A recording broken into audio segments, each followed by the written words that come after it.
I'm Meg Hafdahl, and I'm the author of Bramblewood, which is in Candisha Press's third volume of Women in Horror Anthology, The One Who Got Away. And I'm just so thrilled to have my story included in this anthology with all these great female authors.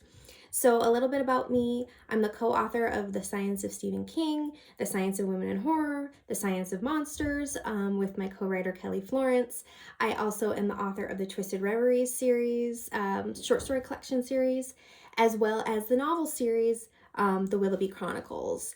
And you can also hear my work on The Wicked Library and The Lift, which are audio dramas.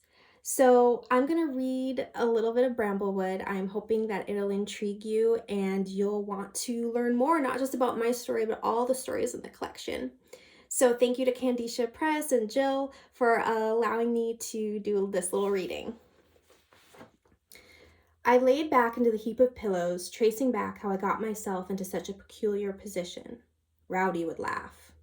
Another thought occurred to me. It was an unwelcome sort of idea that rolled in my head like a loose marble.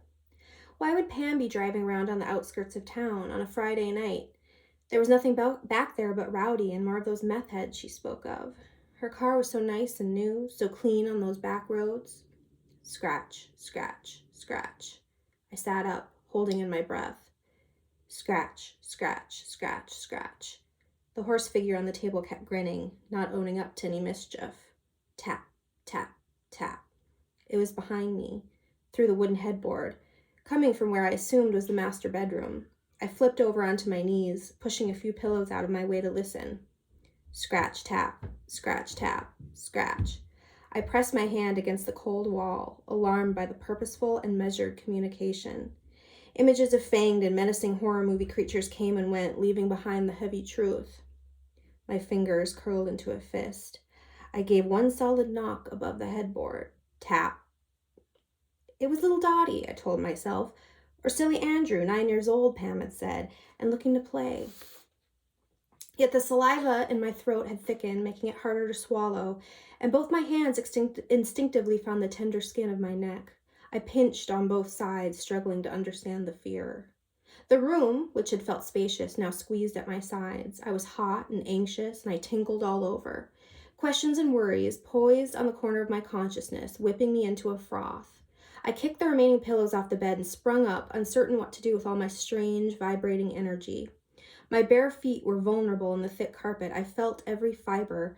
A voice within me urged that I stay quiet, if not calm. Something was off. Scratch, scratch, scratch. I pushed my thumbnail deep into the flesh at my jaw, concentrating on the glorious burn rather than the whir in my brain. My free hand reached for the doorknob, and that was when I knew I'd rather be on my brother's stoop, my mom's trailer, or God, even back at Rowdy's, than this pungent museum to suburbia. I snuck out into the dark hall. The pain in my neck made it easier for me to breathe. Illuminated by the bathroom's nightlight, the door next to my room nearly called to me. When I think about it now, questioning why I ever opened it, I have to consider what my mom says about me as true. That's why I fell in with Rowdy in the first place. I like to disobey the world.